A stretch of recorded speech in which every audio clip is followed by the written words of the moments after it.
Podcasts on UNC-TV.org are made possible through the financial contributions of viewers like you, who invite you to join them in supporting UNC-TV.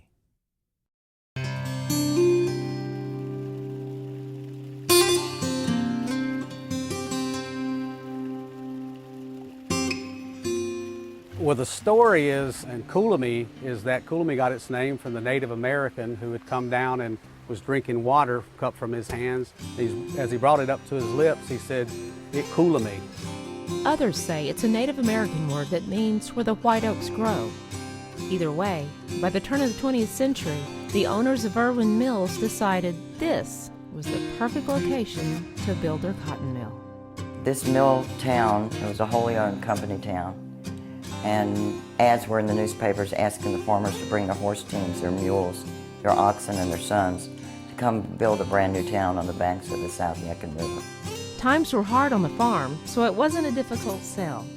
Plus, it would provide their families a way of life they'd only dreamed of living.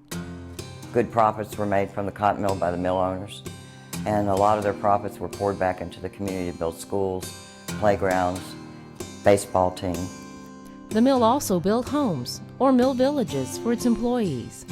My great-grandmother came here in 1912, the best that I could figure, with her children from Yadkin County. So you rented by the room, and each room was 50 cents a month. But after World War II, Irwin Mills decided it no longer had an interest in managing the homes in the mill village, so they sold them to the people who had been renting them. By the early 1960s, Irwin Mills sold to Burlington Mills, who had no use for the town square and had it bulldozed away.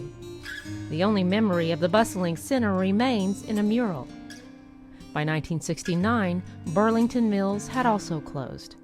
But what should have spelled certain death for the community, in fact, did not.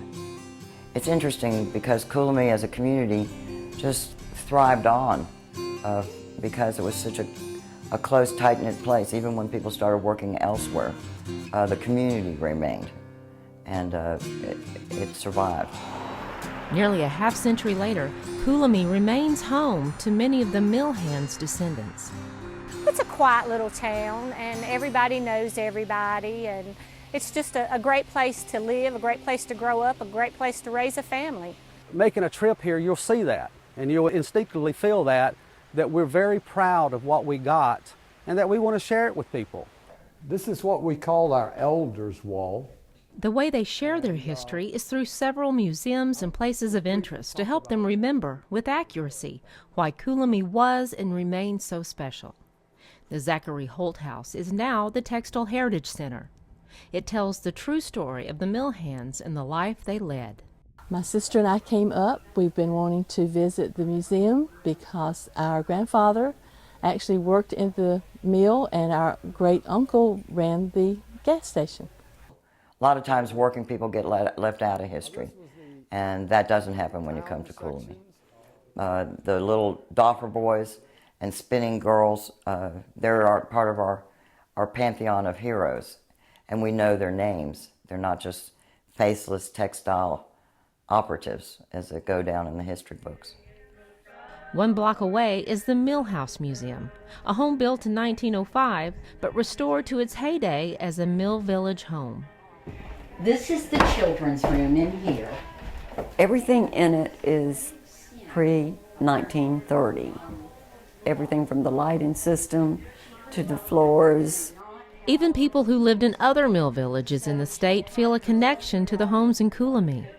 We grew up in the village, and everyone took care of everyone else. You know, the parents of my friends were just as important to me as the others. And we just had a bond that we still carry, I guess. Did all my courtship in a house very similar to the ones we visited this morning. That's really brings back a lot of memories. We've been married 57 years, so it's just a fun memory. I guess second to the old square, the most important gathering place for Coolamy people for those 100 years was at the river. There were baptisms there and picnics and courting. The older people called it sparking. And it's a place where there's a natural 22-foot fall of the South Yadkin River. It was called the Bull Hole, given the name after a bull met its demise in one of the whirlpools. But like the mill and town itself, residents prefer to remember the watering hole for all the good memories it gave them. The historians are likely to write the page in history for the cotton mill people as being like a slave plantation, where the mill was the big power and lorded it over the workers. Far from it, I think the cotton mill people themselves want to tell their story, and that's what we do in Coolamy.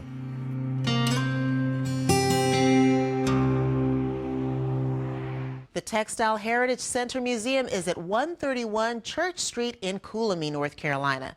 You can tour both the Textile Heritage Center Museum and the Millhouse Museum Wednesday through Saturday from 10 a.m. to 4 p.m. For more information, give them a call at 336-284-6040 or check them out online at textileheritage.org. Podcasts on UNC-TV.org are made possible through the financial contributions of viewers like you, who invite you to join them in supporting UNC-TV.